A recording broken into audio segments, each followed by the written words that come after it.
Hey kids, it's Mr. Fly here, hope you're well, and welcome to Your Questions Answered. I think it's episode 3.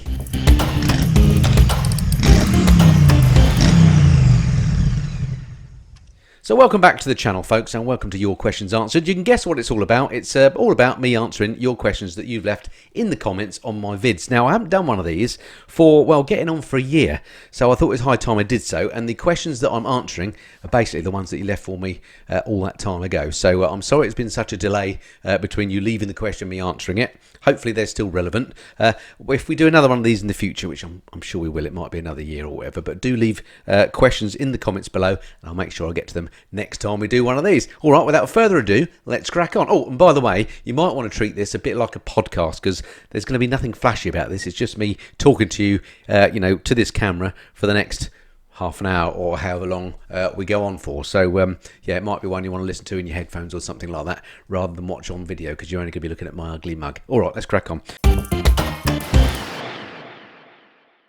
First one from Andrew Houghton 2042. Hello Andy, thank you for your question. He says, one suggestion, on your bike reviews, could you get Mrs. Fly's opinion on the pillion? Would be worthwhile for potential buyers. Great question, Andrew, and one that actually comes up relatively frequent. There's a couple of reasons why I don't necessarily, sometimes I do, but more often than not, I don't get Mrs. Fly's opinion on pillion riding on a particular bike I'm reviewing.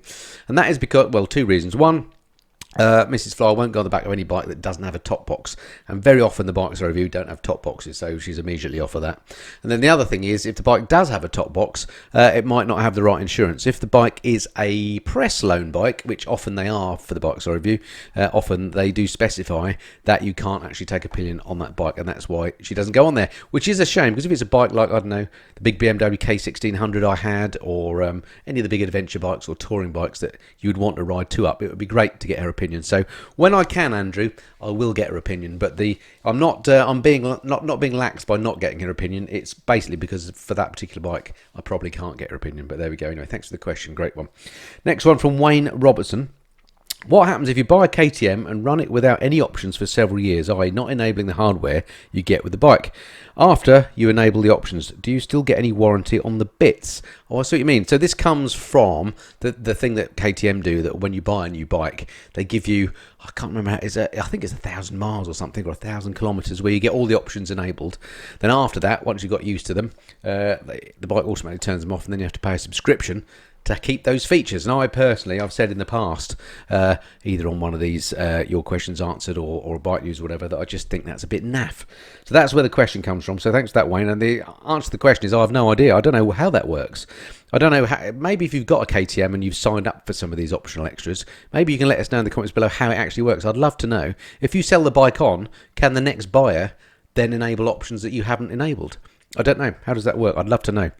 And also love to know if you agree with me that it just seems a bit naff. And do you think other bike manufacturers are going to follow suit? I think it'd be such a shame if they did. I wonder how that's working out for KTM so far. Right, next up, this is from It's All About the Ride Keeping. Strange name. Anyway, great. Paul from Australia. Been a massive fan for years. Bike reviews, tours, blah, blah, blah. Say, okay, question.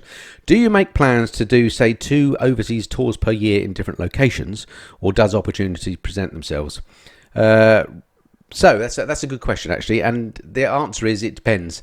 Opportunities sometimes present themselves, but I do plan as well what I'm going to do. So basically, in my mind, I have a few places, sort of more exotic places that I'd like to go to, and obviously I have to save up for those trips. So this year it was the Japan trip.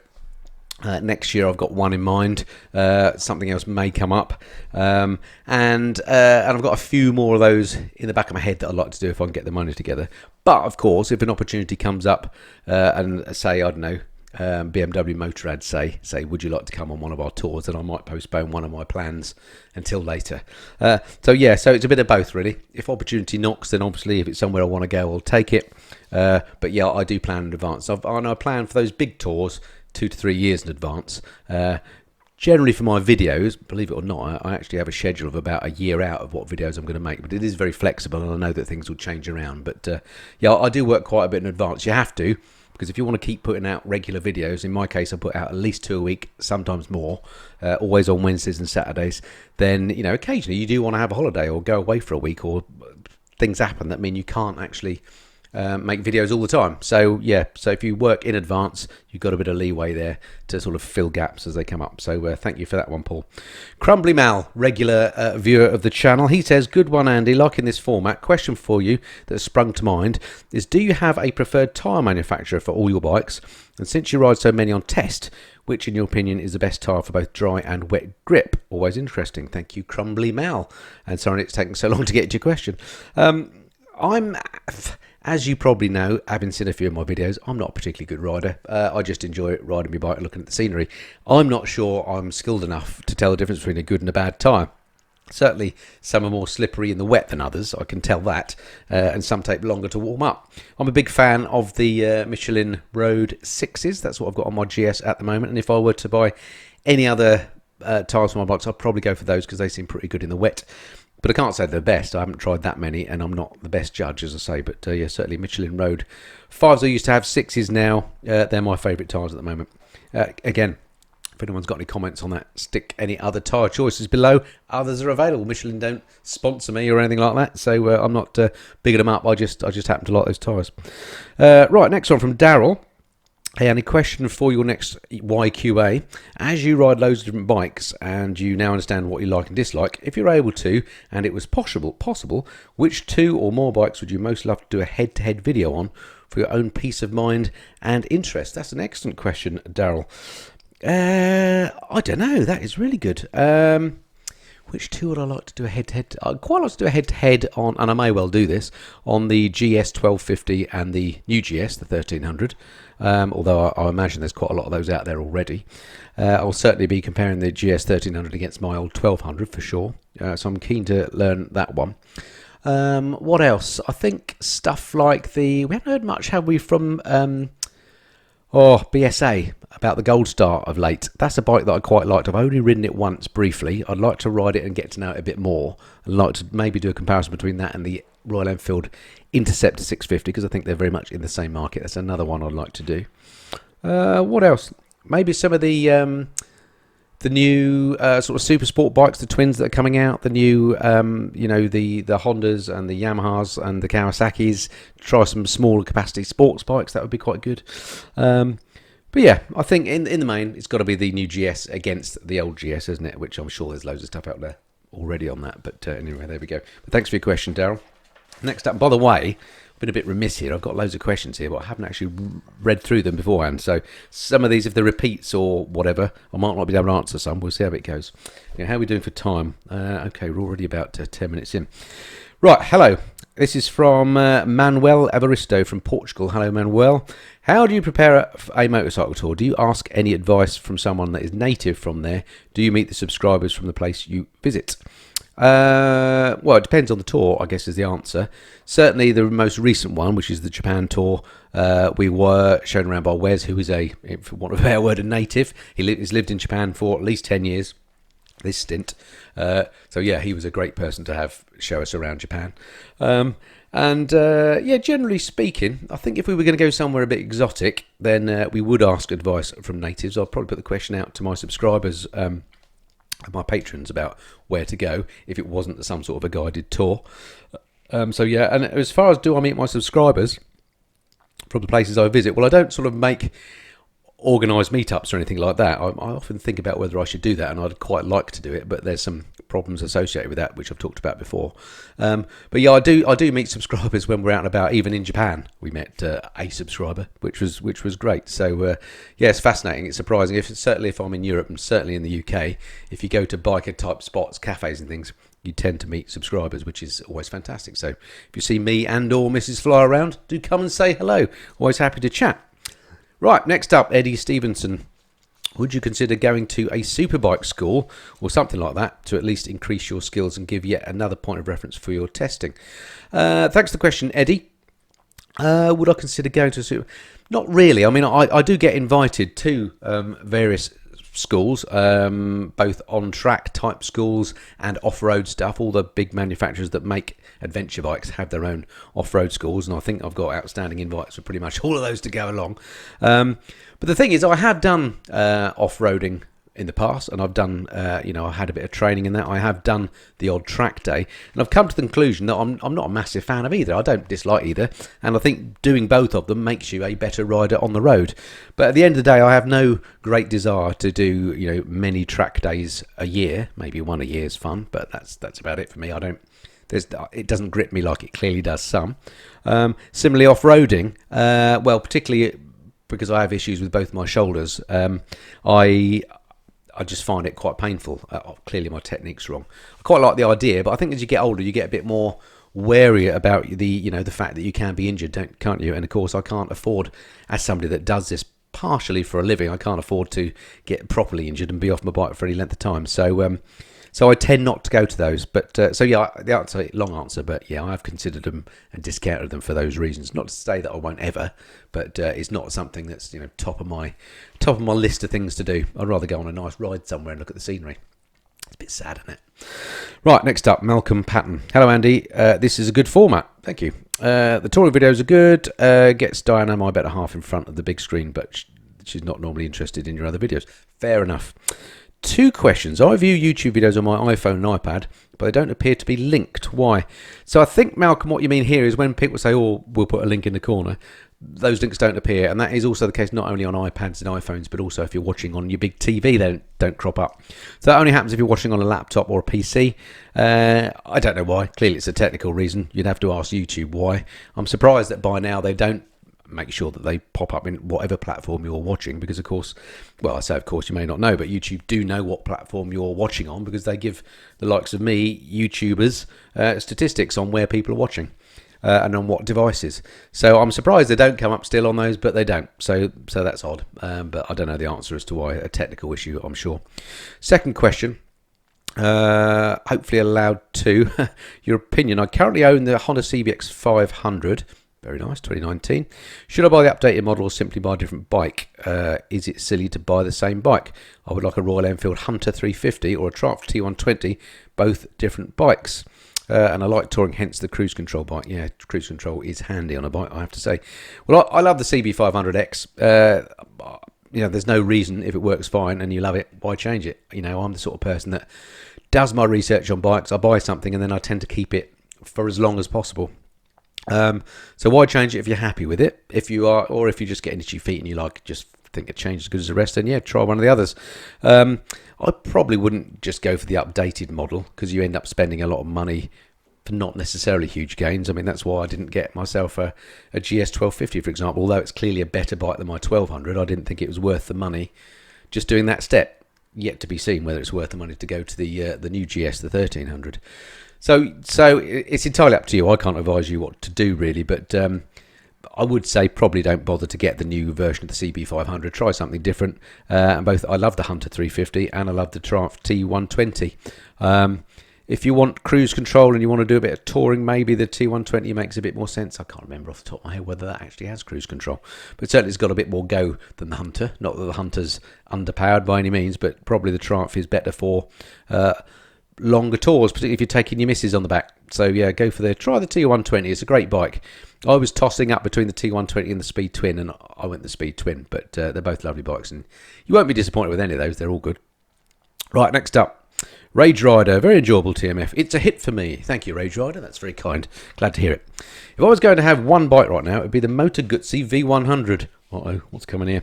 I get what you mean about the KTM features trial period being a bit unpalatable, but as it was explained to me, it did make sense. Basically, control all the features and then pick the ones that suit you or none at all. Also, when it comes to resale value, whether you have any or all the features or not, whoever is buying the bike can take it to KTM for a few £100 to unlock anything they want. It's answered that previous question, so thank you for that. Finally, on a separate note, my question is off the back of all the touring you've done. If you were going to emigrate, where and why? Great question, and something I've grappled with pretty much all my adult life, because I'm sure I've whinged many times on the channel about winter weather here in Blighty, and in particular the darkness is what gets me down, not so much the cold and damp that we seem to get all the time, but from sort of end of October to end of February, 4 months of the year, it's just grim here in Blighty, mostly due to the light. So I have thought about whether I should move abroad many times, or indeed just go abroad for 4 months, and I think that might be what I start to do as of next year. And for me, the place to go would probably be Spain or a Spanish island. It's not that far away. You can get back to here in Blighty in no time at all. If you go to a Spanish island, say the Canaries, for example, the weather is great all year round, even in the depths of winter here. It's still lovely down there. A bit further to go, of course, 4-hour flight, so not quite as convenient. But the weather's certainly good. I can get by. I can't speak Spanish, but I can kind of get by with gestures, and I know the essential things that I need to know, like how to order a beer, and the sun's out. And also, the big thing, of course, with Spain is the roads are just so flipping amazing. I've been lucky enough to ride a few places across the globe in my time, not loads and loads, but a few, and I have to say, there aren't really any that can beat Spain. There are some that are great. Even Wales here is pretty darn good, but of course doesn't have the weather. But Spain is just a fantastically friendly motorcycle country. And when I say Spain, I mean the islands of Spain as well. Sorry, the roads are great. Yeah, love it. So I'm not sure I want to emigrate there, but certainly spending a few months a year would be great because of the nice weather, the great roads, and yeah, it's just good. Europe's good. I like it. Right, next up. I don't know who this one's from. Oh, David Bish, this is from. 2 questions for your next Q&A. Have you suffered a brown trouser moment when either on a test ride or during your normal riding? And was it your fault or a white van experience? And then there's another question. We'll do the first one first. So yes is the answer. I've had many a brown trouser moment, mostly when I've come off bikes. Not that I've done that a lot, but I did come off once an electric bike, the Zero DSR. I came off that at the time. I think I was the first vlogger to have ridden the DSR. I think it was the only one in Blighty, and I trashed it, so that wasn't very good. So that was a bit of a brown trouser moment. That was my fault because it was just damp, and I wound the throttle on. There was no traction control of the bike at that time. The back just slid out and off I went. No damage to me, luckily, but the bike had a bit of damage. But Zero were amazing about it, I have to say. So that was a bit of a brown trouser moment, but it all happened very quickly. The worst one for me was when about 3, 4, maybe 5 years ago, I was riding into a local town, Aylesbury, here up a main road. Between here and there's quite a few roundabouts. I was just about to go over a roundabout, and a massive truck came in from the left, just didn't see me, and pulled out straight in front of me. And it was very, very close that he didn't hit me. I managed to swerve and miss him. He realised he was in the wrong. I stopped a few hundred yards after the roundabout because my heart was literally in my mouth. I was pretty shaken up, and to his credit, he did stop and apologise. So that was very much a brown trouser moment. But you do that sort of thing once, and then you're careful from then on, aren't you? Anyway, so yeah, so that was that. Luckily, touch wood, nothing serious. Let's hope it stays that way. Right, next up, Andy, will you be bringing back readers' rides? I thought about this actually. I've got a few outstanding readers' rides invites. When I was doing readers' rides, I asked people to write in if they had something that they thought would be interesting for us to talk about together. So I've kept all those mails, so I still have them. Let me know in the comments below if you'd like to see that back, and maybe it's something I could bring back next year or something. Certainly, I do like a bit of variety on the channel. I don't just like doing bike reviews, although they always get great views. But going forward, I think what I want to do is only do bike reviews of bikes that I actually really like myself. I tend to do that anyway, but maybe be a little bit more selective about it. Maybe do more in-depth stuff. Maybe keep them for a bit longer if I can, that sort of thing. Yeah, readers' rides, certainly it's something I've done in the past, and I haven't done it for a while. So yeah, little churn of these types. This reason why I'm doing this video, really, just a bit of variety on the channel, I think is always a good thing. So yeah, you never know. No immediate plans, but I may do, Nigel. Thank you for the question. Right, next up, this is from GZK6NK. I like the biker scrans, less so the tour vids. Fair enough. My question for you is, riding bikes does have a relatively high accident rate. It's supposed to be similar to flying in that respect. Just to correct you there, it's similar to flying in a light aircraft. It's nowhere near as similar as flying in a jet aircraft like you do on holiday. That's an extremely safe thing to do, even safer than staying at home.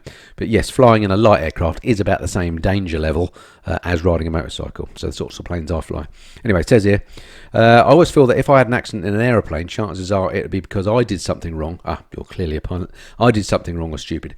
On a bike, you can very easily suffer at the hands of other road users. What are your views on the risks of biking? Yeah, agreed. When you're flying, when you look at the accident statistics, and us pilots are a funny lot, we tend to read those, and they do get published to try and make everything safer for everybody. I would say probably 8 out of 10 accidents that happen to light aircraft are due to what could be regarded as pilot error. Might not be directly caused by them. It might be things like flying into bad weather or something like that, but they should have checked their forecast. They should have seen the bad weather coming. They could have avoided it, that sort of thing. So yeah, in a plane, more often than not, it's the pilot's fault that the crash has happened. That's not necessarily the case on a bike, is it? More likely somebody's going to pull out on you, doesn't see you, like the roundabout example I just cited, all that kind of thing. So yeah, I personally feel the risks you can mitigate more in flying, because I'm a fair weather flyer. If I have any doubt about flying, I just don't go. On a bike, some other nutter can do something that's completely out of your control. So I do, personally, I think biking, well, I hesitate to say it's more dangerous, because you could have a small off on a bike and you're relatively okay. The bike gets damaged, but you don't particularly. Whereas in a plane, it tends to be more serious if you have a crash. Or the engine quits, whatever. Difficult. I mean, my views on the risks of biking, yes, it's a risky business, but so is life generally. For me, things like flying and riding are what make life worth living. So if I didn't do it, what the heck would you do? I'd rather have a slightly risky, fun life than a very tedious, no-risk life. So yeah, fingers crossed. Let's hope everything stays good. Let's, be sensible out there. Let's not ride like maniacs on the roads. Let's try and mitigate the risks as much as we can. But I personally accept there is an inherent level of risk when I'm riding, and we just try and be sensible and mitigate it as much as possible. Good question, though. Thank you for that. Debenham Dave. Thank you for watching, Debenham Dave. We hear from you very often in the comments. I always appreciate the names that I recognise coming up, the regular commenters. It's great. So your question. I think the live streams work well, especially with other vloggers. I agree. Trying to get us all together, very difficult, but I'll keep trying. I've previously owned a Street Triple 765 RS, which I regret selling. Tell me about it. And will be in the market later this year for another triple as a third bike. So in a fairly limited budget, around 5k, which would afford a decent 675R. But in your opinion, would you wait to save money and get the more modern 765R or RS? I know you've already touched on this in a video. Cheers, Andy. Enjoyed the Q&A. Wow, that's a good question, Dave. All Street Triples good, even if you get the original one. If you can find one in good nick, they're all good.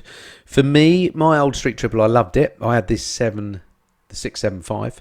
The only thing that was lacking, lovely bike, the only thing it was lacking was ABS, really, which I would have preferred to have. So I would go for one later than that. I think ABS came in as standard from 2013 onwards, so I go from there onwards. Wouldn't necessarily hold out for a 765R or RS, although they are absolutely amazing bikes, particularly the yellow one, like my mate Dave from Really Good TV's recently bought. Very envious of that. Money no object, that's the one to have, I guess. But the others are perfectly good. And if it means you're not going to ride one for a couple of years while you save up, well, don't do that. Just buy the one you can afford, I'd say. Yes, the new ones are better than ones that have come before, but the old ones are still great. Just buy one and have fun, I'd say.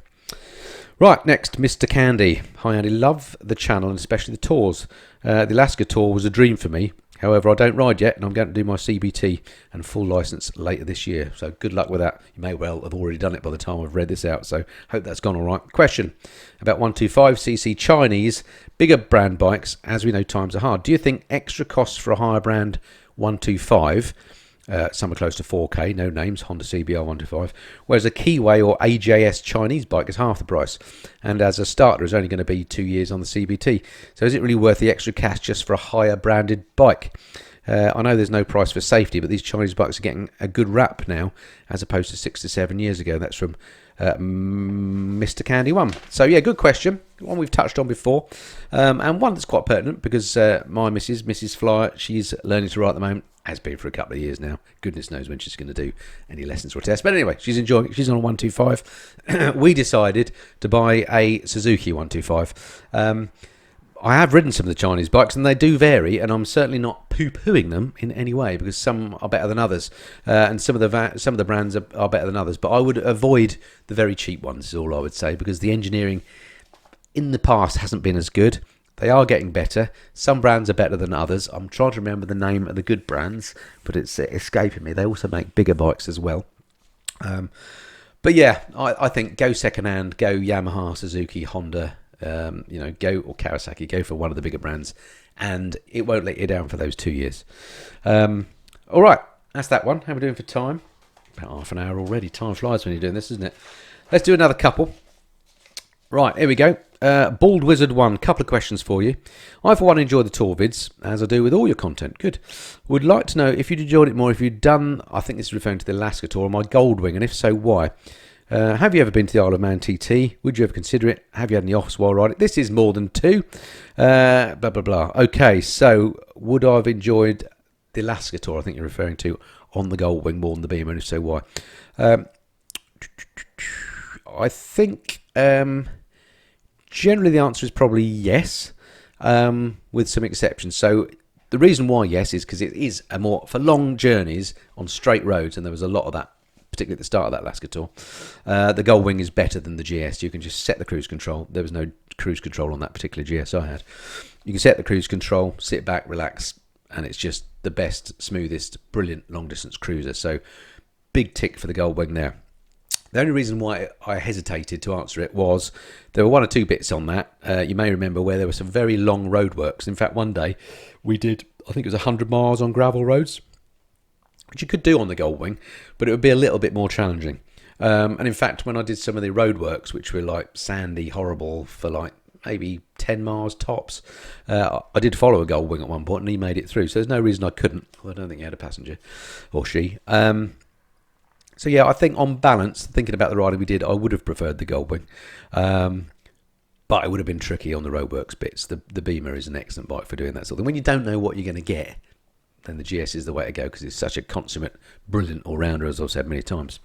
Have you ever been to the Isle of Man TT? No, I'm shocked and saddened to say. I'm not a massive fan of bike motorsports. I don't really follow racing anymore. I used to watch the MotoGP, but haven't done of late. I don't watch BSB and things like that. It doesn't really interest me that much. But, big caveat, I do like road racing. I did think about going over to Ireland and watching some road racing there. And yeah, I just feel all bikers should go to the Isle of Man TT. So at some point, I will do it. I think it might be quite difficult to make good videos about it, though, because of getting access to things, which, I have no special way of getting access. It'd be quite busy. I'll see. I mean, one day I will go to the Isle of Man TT. I think every biker owes it to themselves to go, don't they? Right, next up. Hi, Andy. Question for your next Q&A. This is from Clive Evans. Now Chopsy has finished his garage project. Do you have garage envy? Any plans to revamp yours, or indeed extend it to have a separate bike storage built nearby to cater for any future purchases? This is something I grapple with all the time. I'm very fortunate. I've got a double garage, and I've got 6 bikes in there easily, which is good. But it is always a bit of a ball ache to move bikes around when you want to get a particular bike, so it would be great to have a bit more space. I don't have massive garage envy, I must admit. I'm quite happy with mine, although I had thought about revamping ours, because I haven't done mine for, I think when I did revamp it, it was probably about 12, 13 years ago now when I did what you currently see as my garage. It is looking a bit tired, particularly when you look at the likes of Chopsy or Moto Bob setup. But I don't really want to make my garage look that fancy, because I think part of the appeal of my channel is the fact that I'm just a normal bloke. If I have a fancy studio setup, I did think I could hire a unit or something, do it up and make it have great lighting and do all that stuff. But then you're raising your channel to be something akin to competing with TV, things like that. And let's face it, I just don't have that budget. So I admire people like Moto Bob that spend a lot of money upping their production quality and making things look very professional. 44 Teeth are very good at this as well. If you look at their new stuff they do, it always looks very good. But all that stuff costs money, additional people involved, additional kit and equipment, hire charges, all that. And I'm very much a one-man band. I do everything here myself, from the thinking of ideas, recording, editing, everything. And I've no plans to get anyone else involved. It just keeps it simple. I do this mainly as a hobby. I do make some income out of it as well, but certainly not as much as people think. So yeah, this is a hobby for me. How do I get out of this? Oh yeah, the garage revamp. But yeah, my garage could do with a bit of a tidy up, and everybody always mentions my treadmill and how it's in the way, and it is a bit in the way. I do use it, we all use it, but I could do with moving that around. So I'm thinking of having a bit of a move around, and I might maybe get some new cupboards, redo the floor, give it a lick of paint, maybe next year. In fact, Mrs. Fly is bullying me to do that. Isn't that a good thing? And I'll maybe get some better lighting in there. The lighting's not very good, so I don't want to make it look really fancy, like a sort of a fancy, expensive showroom. I want it to still be a normal garage with a lawnmower in it. But yeah, could do with a bit of a tidy up. We'll see. Right, next up, how are we doing? Over half an hour now. We'll just do a couple more. Did I say that just now? I think I might have done. Clive Hale, he says, "Hi Andy, just watched your questions answered. Loved it. I have a question for you. If you have the time, are we going flying this year, as I enjoy them as much as your bike films? Plus, I think a hookup with Chopsy, Teapot, etc. would be a great thing to do. Again, time permitting. Thanks again. Looking forward to the rest of the year and keep up the good work. Thank you, Clive. Yeah, we've been remiss this year. We always, if this question comes up to all of us from time to time, when are we doing something together again? We always say we want to do it. We never get our act together to actually do it. Every now and then one of us will punt out a mail and put some dates together, and we can never make it. So we will keep trying. We will do something together again. I mean, it's just difficult to get us all together because we all plan a bit in advance, and there's more to this than meets the eye. We're all quite busy, so yeah, difficult, but the will is there. We just got to make it happen. Maybe next year in the spring we'll do something. Maybe we should just get on our bikes and go for a ride together. It'd be good fun. What was the other one? Oh, flying vids. Yeah, I mean, I've done enough flying this year to keep current. In fact, I've just splashed out a very expensive noise-cancelling headset. If you're in the flying game, you'll know the ones I mean. Eye-wateringly expensive. I need to get some use out of them. So yeah, I am legal to fly for the next couple of years, so I will be doing more flying next year. But again, flying videos never do very well on views. I know they always get good comments. People always say they like them. So I probably will do one or two next year. Certainly, I've got some plans and thoughts. A lot of people, after I did that video with Alan Millyard, when I said I'd taken him up in the plane, but I didn't actually video it, and then I rode on the back of the flying Millyard. Lots of people said, "Oh, why didn't you film when you're up with Alan?" So, so that's something in the back of my mind. We've got half a plan to go up to Turweston, where they've got a hard, big runway, and the guys up at Turweston, very kind of them, have said that they'll make the runway available to us if we want it to do a run, maybe on Alan's V10 bike, which would be just amazing. You know, the one with the Viper engine in it. So maybe I could fly up there, do a bit of a video, take Alan for another flight video, it may be, get on the Viper, something like that. But that's definitely, takes a bit of organising, of course, and it's definitely one for summer. But yeah, there'll be more flying videos coming, but they will be few and far between, because I don't know, I mean, the one with Alan Millyard will be fine, because it's obviously going to be bike content, but if they're just pure flying, I'm not sure if it does the channel more harm than good. Anyway, all right, one more question. I think then we'll call it a day for this one because it's going to go on for ages. Hi, Andy. I'm planning a tour later in the year on my Royal Enfield Classic 350. This is Martin White. Great idea, Martin. As a Goldwing and GS owner and someone who obviously enjoys tours, would you ever consider doing a tour on a smaller CC bike? Or do you think a big bike to go touring is a must? That's from Martin on the Isle of Wight. Love the Isle of Wight. Favourite flying destination, actually. No, Martin, a big bike to go touring very definitely is not a must. And yes, I am looking to do some touring on smaller CC bikes. So, for example, recently I've kitted out my Triumph with some big panniers. I've done the same on the Kawasaki that I bought last year as well, the Z900, or was it this year? The Z900 RS. I've got panniers on that.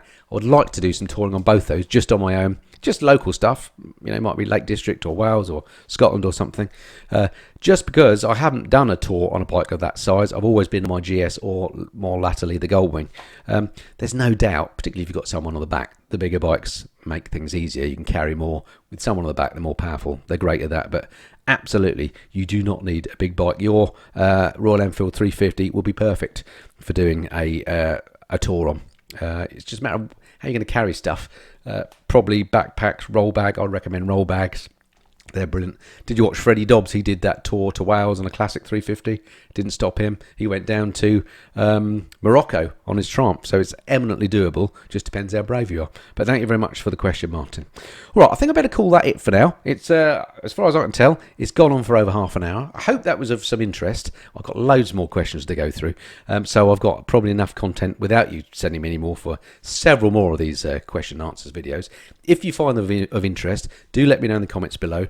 Let me know where you are, what your name is, and what your question is. I'll gather them all up, and we'll do another one of these question and answers videos in the future. Massive thanks to all those that have sent in questions so far. If I haven't got to yours yet, do not despair. I may well get to them to the next one. And also let me know how often you'd like me to do these. Is it a once a year thing, or is it more frequently? I don't know. Let me know below. Anyway, that's it for now. Look forward to speaking to you again soon. Until then, this has been the Missing and Flyer. Cheerio. Hey kids, we're the Missing and Flyers.